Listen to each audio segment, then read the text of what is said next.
So let's continue. Illustration E, इस पर हमारा डिस्कशन कंटिन्यू चल रहा था और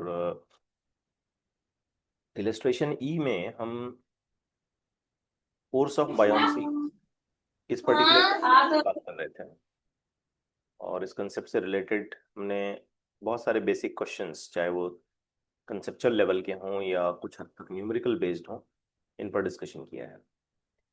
अब ये सीरीज ऑफ क्वेश्चन और एक दो लेक्चर आगे चलती रहेगी अपनी।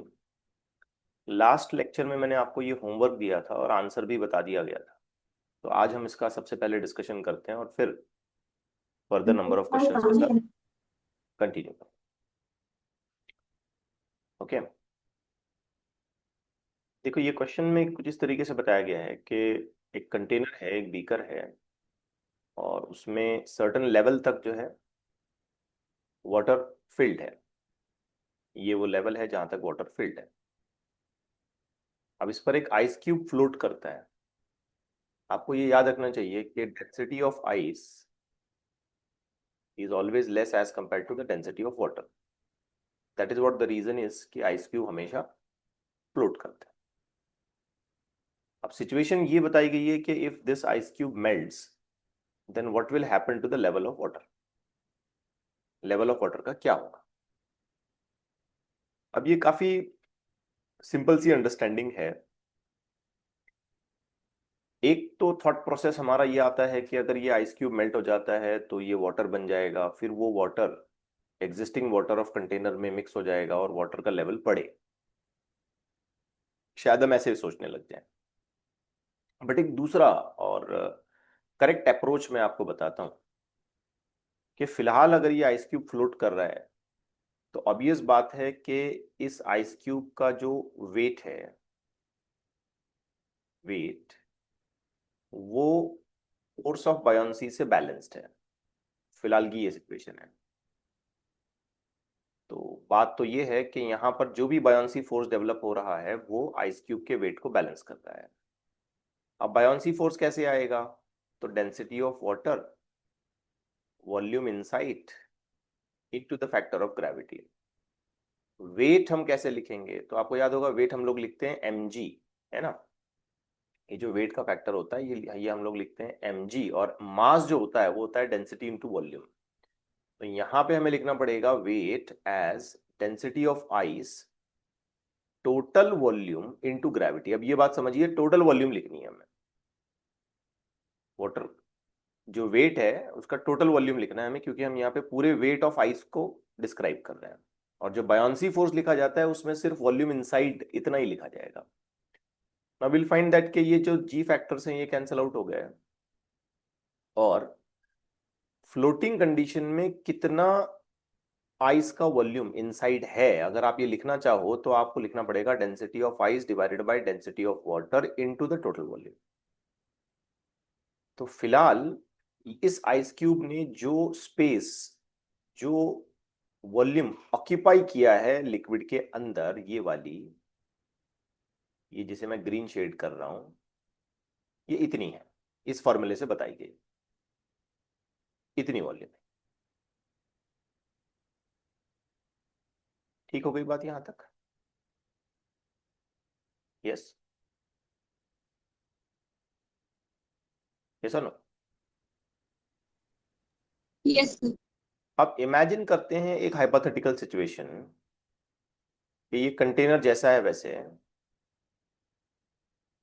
ये वाटर का लेवल भी जैसा है वैसे है, लेकिन मैं क्या करता हूं कि आइस क्यूब यहां से निकाल लेता हूं और आइस क्यूब निकालने के बाद ऐसे ही मैं अपने माइंड में एक इमेजिनरी सिचुएशन क्रिएट करता हूं कि जो वॉल्यूम आइस क्यूब ने यहाँ पे ऑक्यूपाई करी थी वो ऐसे खाली हो गई। ऐसे मैं इमेजिन करता हूं समझने के लिए। ऐसा होता नहीं है, लेकिन मैं ऐसे समझने के लिए बोल रहा हूं। ठीक हो रही है बात? ये पूरा वाटर है, ठीक। मैं इसे आपको समझाने के लिए ऐसे एक इमेजिनेशन आपसे करने के लिए कह रहा हूं कि इमेजिन करो कि उस आइस क्यूब को हमने निकाल लिया। ये आइस क्यूब हमने यहां से निकाल लिया, तो जितना वॉल्यूम ये आइस क्यूब यहाँ पे ऑक्यूपाई कर रहा था, जो कि फॉर्मूले से इतना है, वो वॉल्यूम एक एम्प्टी स्पेस की तरह वहां पे आ गया, ऐसे हम इमेजिन करेंगे। और ये आइस क्यूब हमने निकाला बाहर। बात क्लियर हो रही है आपको? इमेजिन करते हैं कि ये आइस क्यूब हमने निकाल लिया बाहर, ये आ गया आइस क्यूब बाहर। क्लियर हो गया बच्चों ये सब? थोड़ा सा माइक ऑन करके आप बोला करें, ठीक है? ये आइस क्यूब बराबर इस वॉल्यूम में फिट था, तो हमने इसको निकाला। अब इन रियलिटी तो ऐसे होता नहीं है, जैसे ही अगर आपने निकाला तो ये लेवल इक्वल हो जाएगा, लेकिन हम ऐसे इमेजिन करते हैं कि हमने बस यहां से आइस क्यूब को बाहर निकाला तो वो स्पेस वैसे का वैसे रहा, एम्प्टी, खाली। ऐसे हम इमेजिन करने के लिए कह रहे हैं। क्लियर हुई बात यहां तक? यस। अब ऐसे सोचना है कि इस आइस क्यूब को मेल्ट करा के जो भी पानी बनता है, जो भी वाटर बनता है, उसको इस एम्प्टी स्पेस में पोर करेंगे। अब आपके सामने तीन सिचुएशंस आएंगी। मेल्ट हुआ आइस क्यूब, जब वाटर बना तो उस वाटर को हमने इसमें पोर किया। पहली सिचुएशन, अगर पोर्ड वाटर बराबर इतने ही वॉल्यूम में फिट हो गया, बराबर इतनी ही वॉल्यूम में ऑक्यूपाई हो गया, तो कंटेनर का लेवल रेज नहीं होगा। बोलो हाँ या ना। यस। अगर पोर किया हुआ वाटर, जो इस आइस क्यूब को मेल्ट करा के हम लोग को मिलने वाला है, अगर वो पोर किया हुआ वाटर हमने इस एम्प्टी स्पेस में पोर करना शुरू किया और ये भर गया और एक्स्ट्रा पानी हमको डालना पड़ा, तब कंटेनर का लिक्विड लिक्विड का लेवल रेज हो जाएगा। करेक्ट है ये भी सेकंड पॉइंट? Yes sir. अब तीसरा और आखिरी जो कि नामुमकिन है, कि पोर किया हुआ वाटर इसमें हमने डाला और खाली जगह बच गई, तो सराउंडिंग का पानी भी इसके अंदर समा गया और लिक्विड का लेवल कम हो गया। ये तीसरी कंडीशन। इन तीनों में से ही कुछ होगा, या तो लिक्विड का लेवल बराबर इतनी वॉल्यूम में आ गया ये वाटर बनने के बाद, या फिर इससे ज्यादा हो गया तो लिक्विड लेवल रेज हो जाएगा, या इससे कम पड़ा तो लिक्विड का लेवल डिक्रीज हो जाएगा, कंटेनर का लेवल डिक्रीज हो जाएगा। तो बस अब हमको ये चेक करना है कि अगर हमने इस आइस क्यूब को मेल्ट कराया और उसका पानी बना दिया, उसका वाटर बना दिया, तो उसकी वॉल्यूम कितनी होगी। अगर वो वॉल्यूम इस इनिशियल वॉल्यूम की इक्वल निकली तो कंटेनर का लेवल सेम रहेगा। अगर मेल्ट हुए आइस के बाद जो वाटर बन रहा है उसका वॉल्यूम इस इनिशियल वॉल्यूम इनसाइड के ज्यादा होगी, तो लिक्विड का कंटेनर रेज हो जाएगा, सॉरी कंटेनर का लेवल रेज हो जाएगा। और अगर इस आइस क्यूब को मेल्ट कराने के बाद जो वाटर हमको मिलेगा उसका वॉल्यूम इस इनिशियल वॉल्यूम से कम निकला, तो कंटेनर का लेवल फॉल करेगा। तीनों कंडीशन क्लियर हो गई आपका? यस। अब फिर चेक कैसे करें कि इस आइस क्यूब को मैंने मेल्ट कराया तो मुझे कितना वॉल्यूम मिला। तो इसमें एक सिंपल सी बात है कि जो मास आइस का होगा वही मास मेल्ट होने के बाद वाटर का होगा। मास में तो कोई चेंजेस नहीं आएंगे, क्योंकि यही आइस मेल्ट होके वाटर बन रहा है, तो मास तो सेम होना चाहिए। करेक्ट हुई बात?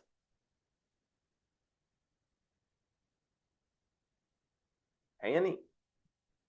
यस। अब यस मास का सर। फॉर्मूला बताओ, मास का फॉर्मूला बताओ। माइक ऑन करो, बोलो जरा, माइक मास का फॉर्मूला बताओ, थोड़ा सा डिस्कशन करो आप लोग। Density into volume, very good. तो ये हुआ डेंसिटी ऑफ आइस, पूरी वॉल्यूम उसकी, इनटू ग्रेविटी की तो जरूरत ही नहीं है क्योंकि हम लोग सिर्फ मास लिख रहे हैं।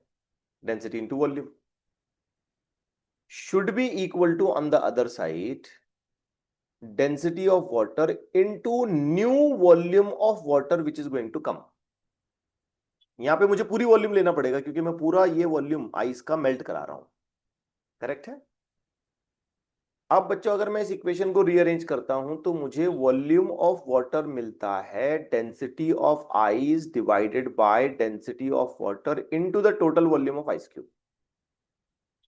अब मैं आपसे यह कहूंगा कि जरा इस बात को केयरफुली देखो, इस फॉर्मूले को केयरफुली देखो कि आइस को मेल्ट कराने के बाद जो वाटर हमें मिल रहा है उसका वॉल्यूम कितना है और पहले आइस कितना डूबा हुआ था।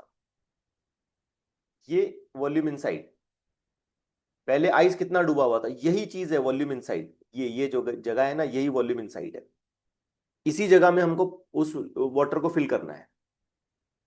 तो हमको आइस मेल्ट कराने के बाद जो वॉल्यूम मिल रही है वाटर की वो देखो, और आइस जो अंदर पहले डूबा हुआ था उसका वॉल्यूम देखो।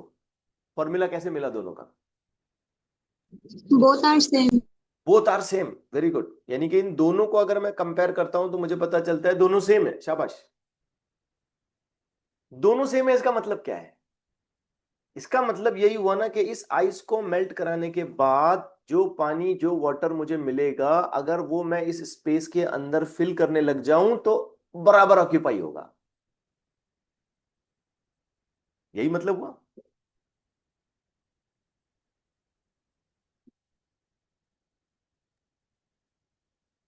बोले हाँ या ना बोले?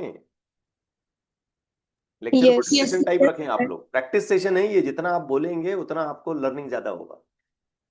करेक्ट है, कोई डाउट नहीं है इसमें? Yes. तो फिर what will happen to the liquid level? Fall करेगा, रेस करेगा, ये सेम रहेगा? Same. Same. सेम Same रहेगा, रहेगा. बस, दैट्स इट। तो कल मैंने आपको, पिछले लेक्चर में मैंने आपको बताया था कि हम इस पर पूरा एक मैथमेटिकल अप्रोच तैयार करते हैं, तो ये मैथमेटिकल अप्रोच है उसका। अदरवाइज प्रैक्टिकली हम इस चीज को कॉमन ऑब्जर्वेशन में हमेशा देखते हैं कि ग्लास में पानी रखा हुआ है या कोई कोल्ड ड्रिंक रखी हुई है, उसमें आइस हमने डाल दी है। अब ऐसे थोड़ी होता है कि आइस मेल्ट हो गई और फिर वो ग्लास में से जो लिक्विड है वो ओवरफ्लो हो गया, ऐसे कभी नहीं होता है।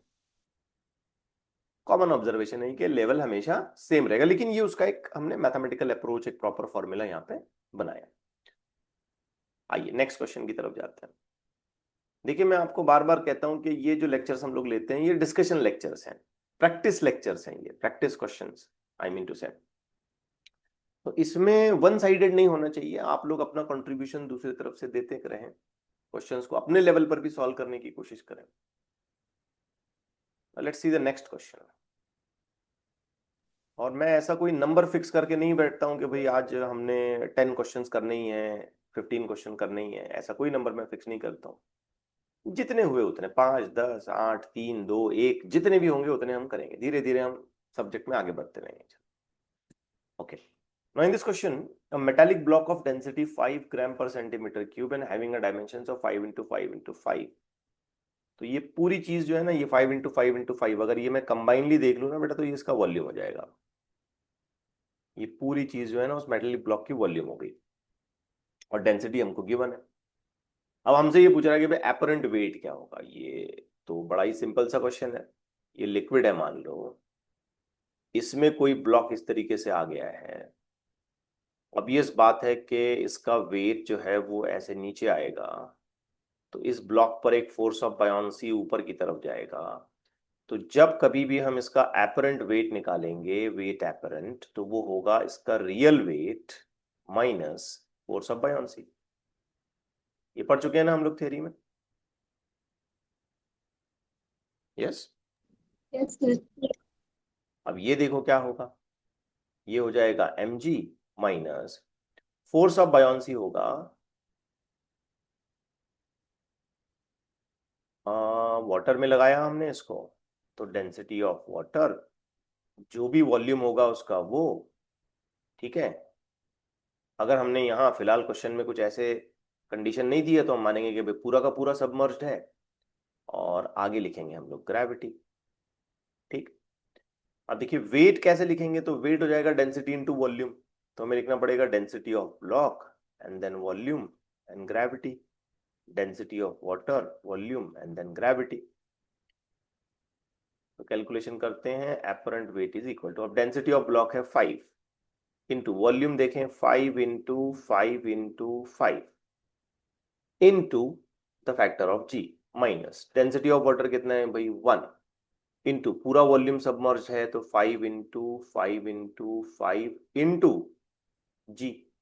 अब इसमें से जो जो चीजें कॉमन निकल सकती है निकालें, 5 इंटू 5 इंटू 5, ये फैक्टर कॉमन है, तो यहां बच जाएगा एक 5 माइनस 1, और जो कॉमन फैक्टर है उसको बाहर निकाल लें, 5 इंटू 5 इंटू 5 इंटू जी।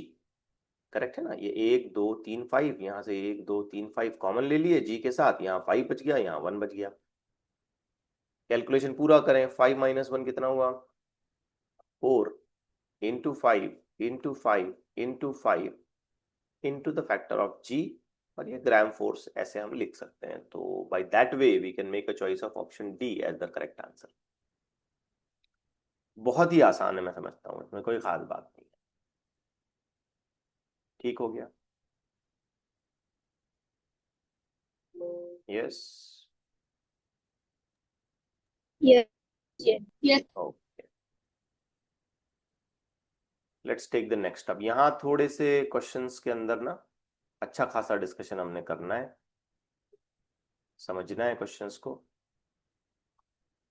देखें क्या गिवन है। एक हेमीस्फेरिकल बाउल है जो फ्लोट करता है without sinking in a liquid having a density of 1.2 into 10⁻³ outer diameter है उसका 1 मीटर वाला, ठीक है। Outer diameter and the density of the bowl are 1 metre and 2 into 10⁻⁴ respectively. तो इनर डायमीटर कितना होगा? तो बच्चों एक सिचुएशन को पहले आप अच्छे से समझो कि ये जो हेमीस्फेरिकल बाउल है वो कुछ ऐसा है। Hemispherical which means semi sphere, आधा स्फीयर है, लाइक दिस। यहां इसका सेंटर बना लें तो ये हो जाएगा इनर रेडियस आर, और बेटा ये दूसरी तरफ वाले एंड की तरफ जाओगे तो ये हो जाएगा आउटर रेडियस कैपिटल आर। अब ये पूरा का पूरा इसमें फ्लोट कर रहा है, ये यूं आपने दिखाना है ऐसे, ये पूरा पूरा इसमें फ्लोट कर रहा है, ठीक है। ये वाटर में पूरा पूरा फ्लोट कर रहा है लाइक दिस। अब देखें जो डेंसिटीज हमको गिवन है लिक्विड की, उसे हम मेंशन कर लेते हैं यहां। Density of liquid is equal to 1.2 into 10⁻³ ऐसा यूनिट्स है, किलोग्राम पर मीटर क्यूब। फिर उसके बाद जो बाउल है उसकी अपनी डेंसिटी ले लेते हैं, density of bowl which is 2 into 10⁻⁴, ठीक है ना। अब ये डेटा देखकर सबसे पहले तो हमको थोड़ा सा ताज्जुब होगा कि यार डेंसिटी ऑफ सॉलिड यहाँ ज्यादा है और लिक्विड कम है, फिर भी ये फ्लोट कर रहा है। ये बिल्कुल वैसे शिप वाला एग्जांपल है ये, क्योंकि यहां फोर्स ऑफ बायोंसी ज्यादा डेवलप हो गया, lots of volume of liquid has been displaced ना, बहुत सारा वॉल्यूम लिक्विड का यहां से हट गया। उस बाउल को जब आपने डुबाया तो बहुत सारा वॉल्यूम हट गया। तो ज्यादा वॉल्यूम अगर लिक्विड का हट जाएगा तो ज्यादा बायोंसी आएगी, ज्यादा बायोंसी आएगी तो वो एक बड़ी सी चीज को भी बैलेंस कर पाएगी, उसके वेट को बैलेंस कर पाएगी। एनी हाउ, इनर डायमीटर हमें फाइंड आउट करना है। तो क्वेश्चन को अगर हम केयरफुली रीड करते हैं तो we need to figure out कि स्मॉल आर कितना है, इनर डायमीटर। तो इनर रेडियस अगर मिल गया तो डायमीटर मिल ही जाएगा। आउटर रेडियस अगर हम देखते हैं तो वो है 0.5 मीटर, क्योंकि आउटर डायमीटर हमको गिवन है 1 metre. How do we exactly get the answer? इस चीज में आंसर कैसे निकालें, काफी इंटरेस्टिंग है। पहले तो आपने ये समझना है कि ये बाउल जो है ना ये फ्लोट करता है। अगर ये बाउल फ्लोट करता है तो इसका सीधा मतलब है कि इस बाउल का वेट बैलेंस्ड है फोर्स ऑफ बायोंसी से, करेक्ट है। अब हम लिखेंगे weight as mg is equal to force of buoyancy. अब यहां जो टेक्निकल डिफिकल्टी हमको आ रही है, कंसेप्चुअल डिफिकल्टी आप कह सकते हो रादर टेक्निकल से, कि भाई इसका मास कितना लिखें, क्योंकि ये तो सेमीस्फेरिकल बाउल है और ऊपर से पूरा सॉलिड भी नहीं है, सिर्फ इतना पोर्शन जो मैं येलो कर रहा हूं यहां पर सब्सटेंस मौजूद है। तो हमको बस इतनी सी चीज का मास लिखना है। आई कि नहीं बात समझ में? बस इतनी चीज का मास लिखना है। तो आप बोलेंगे सर इसमें आप इतना क्यों टेंशन ले रहे हो, बस लिख दो mass is equal to density of bowl into volume of bowl, यही फॉर्मूला होगा, करेक्ट है ना। तो हमने लिखा density of bowl, volume of bowl into gravity is equal to whatever the force of buoyancy maker. चलो भाई ठीक है, ये भी सही है, लेकिन प्रॉब्लम ये आ रहा है कि वॉल्यूम ऑफ द बाउल कितना लिखें। तो हम पूरा नहीं लिख सकते, जितनी जगह पे सब्सटेंस है उतनी ही जगह का वॉल्यूम आपको लिखना पड़ेगा। करेक्ट जा रहे हैं? यस। अब मैं एक फॉर्मूला यहां लिख रहा हूं, मैं चाहता हूं कि आप इस पहले फॉर्मूले को आप अच्छे से देखें कि मैंने क्या लिखा है। डेंसिटी ऑफ बाउल इनटू, ध्यान से देखना, half 4/3 pi R cube minus small R cube into the factor of G is equal to density of liquid, again half 4/3 pi capital R cube into G। मैं चाहता हूं आप इस factor को जरा केयरफुली नोट करें। ये जो फैक्टर ऑफ वॉल्यूम मैंने लिखा यहां, मैं चाहता हूं आप इस पे ध्यान दें। ये जो फैक्टर ऑफ वॉल्यूम लिखा गया है, बाकी तो ठीक है, ये जो जिसको मैं येलो शेड कर रहा हूं ना बेटा, ये फैक्टर ऑफ वॉल्यूम है। आप इस पे ध्यान दें मैंने क्या लिखा है। तो सबसे पहले तो मैंने 4/3 पाई आर क्यूब वाला फॉर्मूला लगाया, मतलब मैं स्फीयर के वॉल्यूम का फॉर्मूला लगा रहा हूं। फिर मैंने उसको किया आधा, चाहे इधर हो चाहे इधर हो, मैंने उसको किया हाफ। अब ये हाफ क्यों किया? तो आंसर सिंपल है, हमको आधा स्फीयर है, सेमी स्फेरिकल है, तो आधा करना पड़ेगा। लेकिन जब मैं फोर्स ऑफ बायोंसी लिख रहा हूं तो मैं आर क्यूब लिख रहा हूं, क्योंकि पूरा यहां से लेकर के यहां तक का पूरा वॉल्यूम हट गया, पूरा वॉल्यूम हट गया। इसे आप ऐसे समझें कि ये लिक्विड है, ये लिक्विड है, तो इसमें से ये पूरा वॉल्यूम ऐसे हट गया। अब वो आधा खाली है आधा भरा हुआ है, इससे कोई लेना देना नहीं है, क्योंकि इतना पूरा वॉल्यूम हमने हटा दिया। सॉरी फॉर दैट, पूरा ही आ रहा है ये, अभी हो नहीं पा रहा है, समझ रहे हो ना आप क्या कहना चाह रहा हूं मैं? इतना पूरा वॉल्यूम आपने हटा दिया, दिख रहा है? अब वो आधा भरा हुआ हो या खाली हो, वॉल्यूम कितना हटा लिक्विड का, डिस्प्लेस कितना हुआ, वो तो पूरा ही हुआ।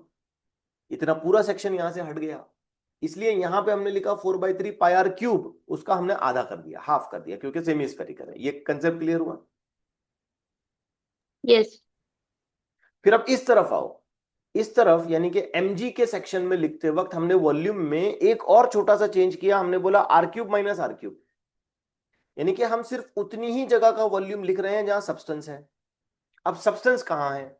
सब्सटेंस इतनी पूरी वॉल्यूम में थोड़ी है, सब्सटेंस तो सिर्फ इतनी जगह पे है ना, देखो ये मैं रेड कर रहा हूं, सब्सटेंस तो सिर्फ इतनी जगह पे है, इतनी जगह पे सब्सटेंस है बेटा।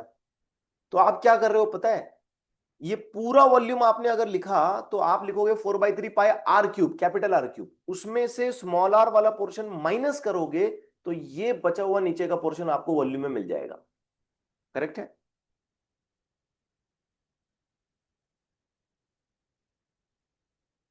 करेक्ट है? यस। यस। ऐसे आधा आधा है ना, यस। अंदर अंदर का पोर्शन माइनस कर रहे हो, तो ये अंदर वाला जो वॉल्यूम का पोर्शन है यहां का, इसको आप बड़े वाले में से माइनस कर रहे हो, तो फिर ये बचा हुआ सब्सटेंस आपको मिल गया। आई होप ये सबको समझ आ गया। अब बस कैंसिलेशन हैं, जैसे ये हाफ, ये हाफ, ये जी, ये जी, ये 4/पाई 4/पाई, ये 4/पाई 4/पाई, ये सारा फैक्टर निपट गया। इक्वेशन में क्या बच गया? इक्वेशन में बच गया इस तरफ बचा डेंसिटी ऑफ बाउल, ब्रैकेट में आ गया R cube minus small R cube is equal to, दूसरी तरफ आया density of liquid into R cube. ठीक है? So this will become density of bowl capital R cube minus density of bowl small r cube is equal to density of liquid into capital R cube। अब इधर उधर rearrange कर लें तो density of bowl into small R cube is equal to, इसको इधर ले आए, density of bowl capital R cube minus density of liquid capital R cube, तो small R cube is equal to आपने आर क्यूब को common लेना है, density of bowl minus density of liquid divided by density of bowl, ये आपका final answer मिलता है। But you need to calculate it into some numerical answer. तब आपको स्मॉल आर, कैपिटल आर, ये सारी वैल्यूज बताई गई हैं। स्मॉल आर फाइंड आउट करना है, कैपिटल आर 0.5 है, बाउल की डेंसिटी पता है, लिक्विड की डेंसिटी पता है, तो आपने ये सारा कुछ यहाँ लाके सब्स्टिट्यूट करना है। And once you substitute it, you may get option C as the correct choice. आ गया सबकी समझ में क्वेश्चन? Yes sir. ओके, अगर किसी को डाउट है तो बोलें, हम और वक्त देने के लिए तैयार हैं। वैसे भी हम काफी स्लो चल रहे हैं, लेकिन फिर भी अगर डाउट है किसी को तो आप बोलें, हम और वक्त देंगे। देखिए, ऐसे क्वेश्चंस आपको नीट या सीईटी में, जेई के लेवल पर, या इवन बोर्ड्स की एग्जामिनेशन में अगर टफ क्वेश्चन कुछ बनाना है, अक्सर आते भी हैं टफ क्वेश्चंस, तो ऐसे क्वेश्चंस आ सकते हैं। You must prepare it, you must prepare it. चलिए आगे बढ़ते हैं। काफी अच्छा क्वेश्चन है, बहुत कुछ है इसमें समझने लायक। हमें एक अरेंजमेंट गिवन है जिसमें एक वुडन ब्लॉक है। चलें कंसिडरेशन के साथ बात करते हैं कि वुडन ब्लॉक का जो मास है वो कैपिटल एम है। उसके ऊपर एक कॉइन रखा हुआ है जिसका मास स्मॉल एम मान के चलते हैं। तो कुछ हिस्सा वुडन ब्लॉक का अंदर की तरफ सबमर्ज्ड है और एल लेंथ है उसकी, और टोटल जो लिक्विड रेज हो गया है वो एच हाइट तक रेज हो गया है। आई गेस ये प्रीवियस ईयर का जेई क्वेश्चन है। अब हमने क्या किया कि ये जो कॉइन है हमने इसको नीचे ड्रॉप कर दिया। तो ऑब्वियस बात है कॉइन वाटर के अंदर जो है ये सबमर्ज हो जाएगा, नीचे आ जाएगा। तो जैसे ही हम कॉइन ड्रॉप करते हैं, क्वेश्चन हमसे ये पूछ रहा है कि what will happen to the level of L and H. ये एल वाली हाइट का क्या होगा और ये एच वाली हाइट का क्या होगा, ये क्वेश्चन पूछा जा रहा है। तो आप सोचें एक 10 सेकेंड इस पे, क्या होगा, जरा अंदाजा लगाएं। Option A. Option A, yes. है ना, ऐसे नहीं, मतलब लाइक सिर्फ ऐसे ही नहीं बोलना, हमने इसमें थोड़े से कैलकुलेशंस बनाने हैं। तो देखो, फिलहाल की सिचुएशन अगर मैं आपको समझाऊं ना, फिलहाल वाली इस मोमेंट पे अगर हम बात करते हैं, तो इस वुडन ब्लॉक और कॉइन दोनों के वेट को किसने संभाला है? फोर्स ऑफ बायोंसी ने। करेक्ट है ना? यस। क्योंकि वो फ्लोट कर रहा है। तो m plus m into g is equal to force of buoyancy क्या होता है भाई? डेंसिटी ऑफ वाटर होता है, उसके बाद वॉल्यूम इनसाइड होगा, और उसके बाद ग्रेविटी का फैक्टर होगा। वॉल्यूम इनसाइड का मतलब ये जो भी वॉल्यूम यहाँ पे अंदर की तरफ आया है। नाउ यू मे फाइंड के ये जो जी वैल्यूज हैं ये कैंसिल हो गई। अब आप नोटिस करो कि वॉल्यूम इनसाइड कितनी आई है। तो अब ये बात आप ऐसे लिख सकते हो, plus m by density of water. Correct है? ऐसे दो पार्ट्स में आप इसको डिवाइड करके लिख सकते हो। ठीक हो गया बेटा?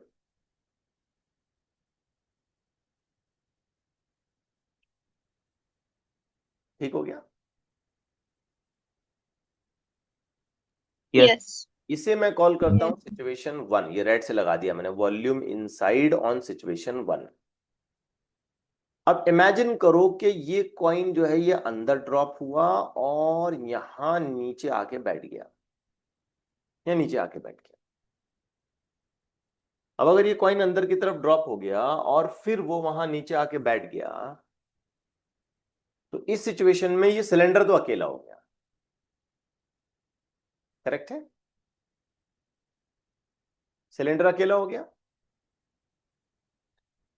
तो नया वॉल्यूम इनसाइड क्या होगा? Volume inside number 2। तो नया वॉल्यूम इनसाइड अगर आप निकालोगे, तो ये जो पहला पोर्शन है which is about the mass of cylinder and density of water. ये तो वैसे ही रहेगा क्योंकि सिलेंडर तो अब भी फ्लोट कर रहा है। सही जा रहा हूं मैं?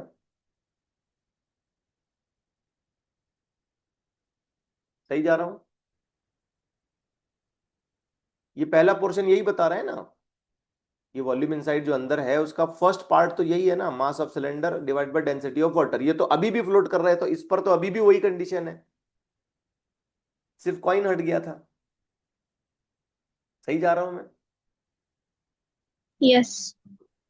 प्लस अब दूसरा जो पोर्शन है बेटा, ये ख्याल करने वाला है, क्योंकि अब कॉइन फ्लोट नहीं कर रहा है बल्कि कॉइन आया अंदर, और कॉइन ने अपनी पूरी वॉल्यूम के हिसाब से वाटर को ऊपर डिस्प्लेस कर दिया होगा। उसकी जो भी वॉल्यूम है उसके हिसाब से उसने वाटर को डिस्प्लेस कर दिया होगा। अब यहाँ कोई बायोंसी फोर्स तो आ नहीं रहा होगा, या आ भी रहा होगा तो वेट के मुकाबले में नेग्लिजिबल है। कॉइन गया अंदर, जब कॉइन पूरा का पूरा अंदर गया तो जितनी भी कॉइन की वॉल्यूम है उतना वाटर का लेवल डिस्प्लेस हुआ ऊपर की तरफ। करेक्ट हो गई बात? बोलो हाँ। Yes sir. यानी कि यस सर। यहां पर आना चाहिए वॉल्यूम ऑफ कॉइन। करेक्ट हुई बात? पहले यह था, जब वो फ्लोट कर रहा था तो ये पोर्शन था उसका, ये वाला। अब वॉल्यूम ऑफ द कॉइन आ गया, क्योंकि पूरा वॉल्यूम अंदर गिर गया, जो भी वॉल्यूम होगा कॉइन का उतना पूरा वाटर डिस्प्लेस होना चाहिए। तो volume inside in second situation, volume inside in second situation, cylinder का कितना हिस्सा या total volume inside in the second situation, अगर हम ये निकालें तो बच्चों ये आ गया m divided by density of water plus, मैं अब आपसे पूछता हूं वॉल्यूम ऑफ कॉइन में कैसे लिखूं। अगर मैं ये कहता हूं कि मास कॉइन का m है, स्मॉल m है, और कॉइन की डेंसिटी रो सी है, अगर मैं ऐसे कहता हूं तो मैं वॉल्यूम ऑफ द कॉइन कैसे लिखूं? बताओ। मास मास अपॉन डेंसिटी। शाबाश। लेकिन ये डेंसिटी कॉइन की होगी, वेरी गुड। तो please note this second formula, note this second formula. जब कॉइन और सिलेंडर दोनों फ्लोट कर रहे थे तो इतनी वॉल्यूम अंदर डूबी हुई थी, और जब कॉइन अंदर सबमर्ज हो गया और सिलेंडर अकेला फ्लोट कर रहा है तो इतनी वॉल्यूम अंदर डूबी हुई है। आपने मुझे कंपैरिजन करके बस ये बताना है कि volume inside in first situation and volume inside in second situation में कौन ज्यादा कौन कम, कौन ज्यादा कौन कम? सोच के। Volume inside first. Very good, शाबाश। ये आपको कैसे पता चला कि पहली सिचुएशन में ज्यादा वॉल्यूम है इनसाइड? कैसे पता चला डेंसिटी आपको? Of water is greater than. नहीं नहीं, सोच के बोलो, सोच के बोलो। तो तुमने आंसर सही दिया, लेकिन कंसेप्ट गलत हो रहा है वहां पे। सोच के बोलो, देख के बोलो, माइक ऑन करो।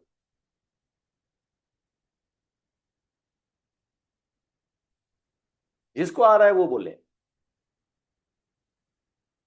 देखो पहली सिचुएशन में ये जो पहला टर्म है और दूसरी सिचुएशन में ये जो पहला टर्म है दोनों सेम है, लेकिन पहली सिचुएशन में का दूसरा टर्म और दूसरी सिचुएशन का दूसरा टर्म, यहां ध्यान देने वाली बात है। ये स्मॉल एम के लिए स्मॉल एम तो आ गया, लेकिन यहां डेंसिटी ऑफ वाटर है और यहां डेंसिटी ऑफ कॉइन है। ऑब्वियस बात है कॉइन की डेंसिटी ज्यादा होगी तभी तो डूबा था वो। तो कॉइन की डेंसिटी अगर ज्यादा है तो यहां डिनोमिनेटर बढ़ गया, जबकि न्यूमरेटर दोनों में सेम है। अगर यहां डिनोमिनेटर बढ़ गया मतलब ये रेशियो कम हो गया इसके मुकाबले में।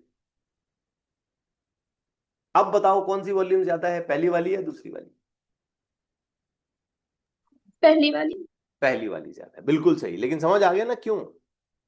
ये जो दूसरा टर्म है ना यहाँ पे, ये वाला, दोनों में दूसरा टर्म, दूसरी सिचुएशन में दूसरा टर्म कम है, पहली सिचुएशन में दूसरा टर्म ज्यादा है, पहला तो दोनों में सेम है।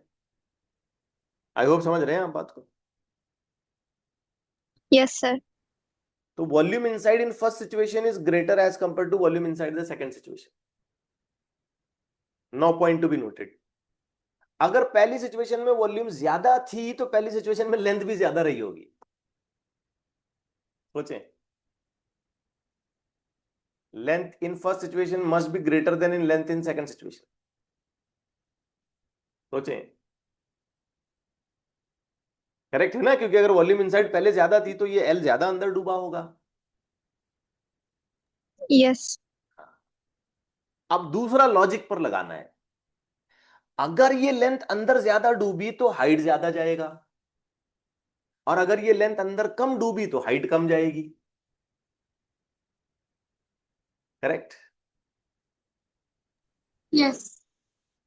तो सेकंड सिचुएशन में लेंथ अंदर कम डूब रही है तो हाइट भी कम होनी चाहिए। सोचें, सोचें जरा, देखो ये जितना नीचे डूबेगा लिक्विड उतना ऊपर उछलेगा। करेक्ट है। तो सेकंड सिचुएशन में लेंथ कम अंदर जा रही है, इसका मतलब है कि हाइट भी कम गई होगी, ये हाइट भी कम हुई होगी। तो if I just make a kind of comparison, इधर H1 लिख दिया मैंने, इधर H2 लिख दिया, व्हाट शुड आई से? व्हाट शुड आई से first? H1 is greater. What should I से?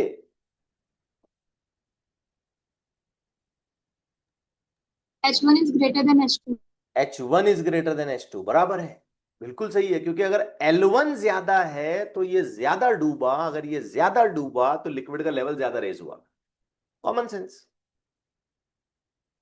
अब L1 L2 H1 H2 में अगर हम कंपैरिजन करें तो हमें पता चल रहा है कि L भी डिक्रीज हो गया और H भी डिक्रीज हो गया, तो ऑप्शन क्या आना चाहिए? Option D. डी आना चाहिए। यस, ये हमारी correct choice. Both L and H decreases. I hope आप समझ पा रहे हैं। देखिए चैलेंजिंग क्वेश्चंस होते हैं, काम करना पड़ता है थोड़ा।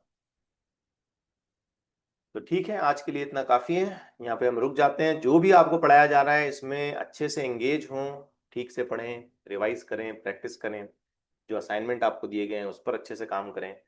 ये जो है हमारा ये प्रैक्टिस सेशंस हैं, इसमें आप दोनों साइड से अगर कंट्रीब्यूट करें, दोनों साइड से बात हो, मैं भी आप कुछ एक्सप्लेन करूं, आप भी अपनी तरफ से कुछ आंसर्स दें, तो लर्निंग अच्छी होगी।